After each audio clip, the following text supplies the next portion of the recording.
Octobre, mois des rentrées en tout genre et des écoles en particulier. Sous le ciel d'un gris pesant, chaque élève se hâte, aussi lentement que possible, vers la chaire où des maîtres éloquents lui prodigueront leur savoir. Pour nous, canoïstes du TCF, notre Sorbonne s'ouvre sur les bords de la Marne. Dans l'attente fiévreuse des premiers enseignements, notre fournée de néophytes papote en piaffant d'impatience ou de froid, tandis qu'à quelques pas de là, drapées dans la dignité de leur expérience, nos monitrices parlent chiffon.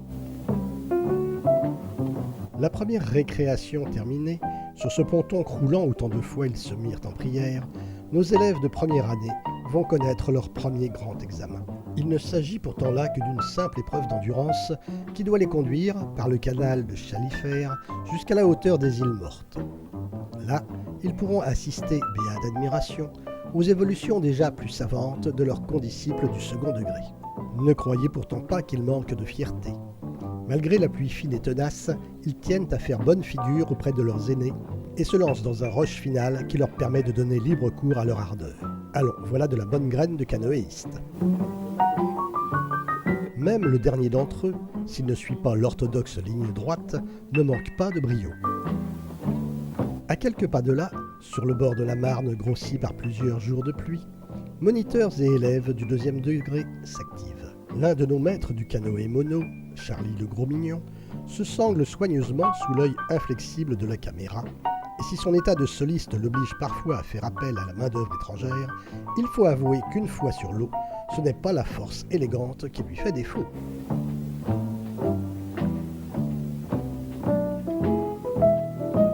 L'art du slalom consiste à passer par les portes placées en travers du courant, sans toucher si peu que ce soit les fiches qui les limitent, ce qui ne va pas toujours tout seul.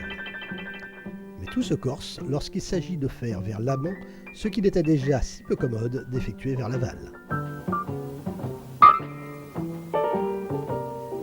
Hélas, les plus belles heures ont une fin. Les bras raidis s'activent pour un dernier passage en bac qui ramène toute la flottille au havre de la rive droite. Mais stupeur! Quelle est cette embarcation tricéphale? Le règlement spécifie pourtant bien que nos écoles ne sont ouvertes qu'aux bipèdes. Encore ne serait-ce rien si les deux responsables de secours particuliers pour chiens d'élèves évolués n'étaient autres que le président de la commission de rivière sportive, Bertrand Colombe, et l'un de nos docteurs S. Mono, Charlie le Gros Mignon. Je dois avouer, ma foi, qu'entre un transfuge occasionnel du barreau arrière et un capitaine solitaire en mal de compagnie, je serais, moi aussi, heureux de crier « Terre !» Exemple bien vite suivi par l'amiral Bertrand. Quant à Charlie, qu'il se débrouille seul, il a l'habitude.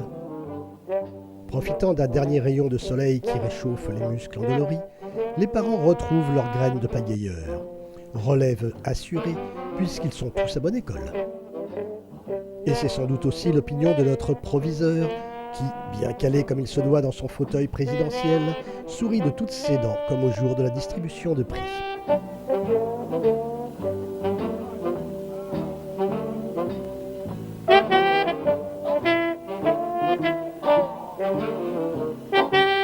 Prades, dominé par le rocher fameux qui marque la sortie des moyennes gorges de l'Allier, la soif d'aventure qui sommeille au cœur de tout canoïste va trouver matière à s'étancher. Fini les servitudes des écoles. Dès l'aube de ce samedi de Pâques qui promet d'être beau, chacun boucle ses sacs.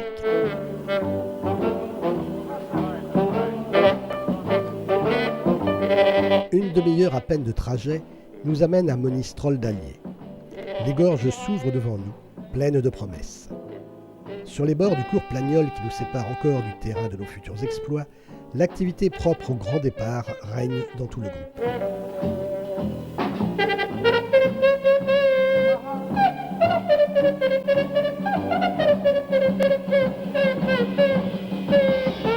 Un dernier coup d'œil sur nos bateaux qui semblent vibrer de hâte mal contenue, et le premier rapide absorbe le chef de file.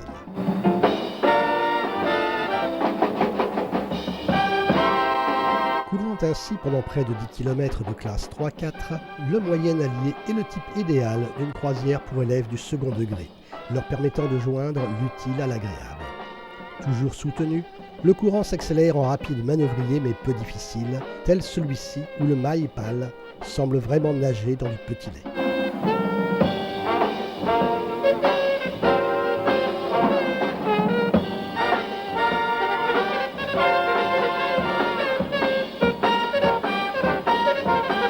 Selon le commissaire, Robert Huyck ne semble pas trop mal à l'aise pour sa première croisière en kayak.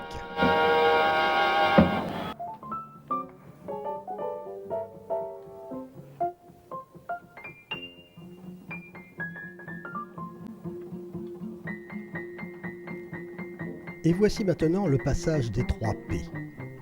Patapon, puissant mais précis. Pelletier, prudent mais papillonnant. Parisis, provoquant mais penaud.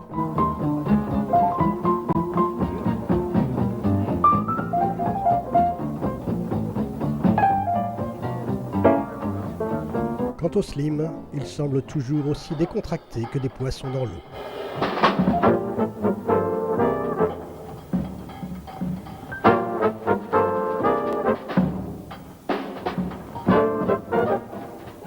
Après un très court plagnol, toute la rivière se précipite dans une chute de 3 mètres où tout le courant porte sur un barnum impressionnant, d'où son appellation, bien contrôlée, de roche qui pleure.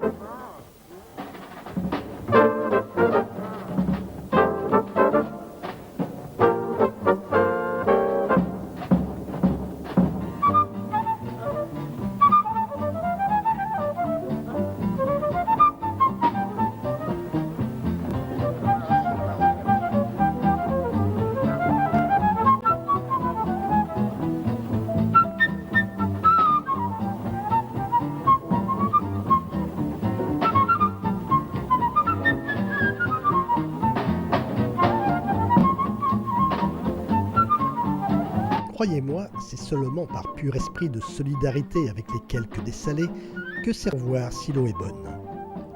D'ailleurs, Slim reste sur la rive, il y a déjà goûté, lui. Oh, qu'elle est froide. Pour nous réchauffer et détendre un peu nos muscles un peu là, laissons-nous calmer à l'abri de cette crique.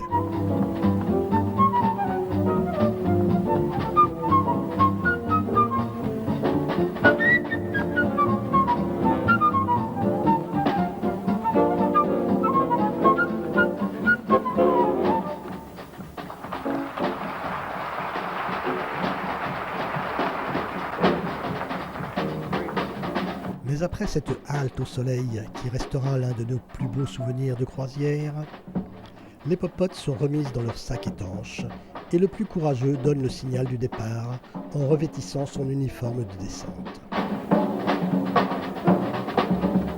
N'oublions pas en effet qu'il nous reste encore à franchir le deuxième gros morceau du parcours, le bord rapide de la baraque Poney.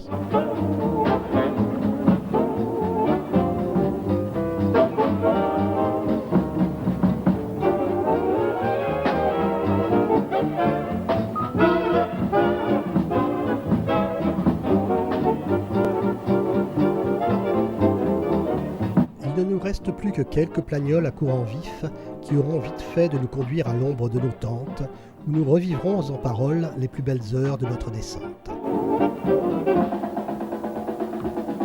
Les Slims, eux, croquent à pleines dents leur repas de naufragés, tandis que leurs dépouilles humides épouvantent les corbeaux et qu'une pagaie rêve sur les galets à de futures croisières.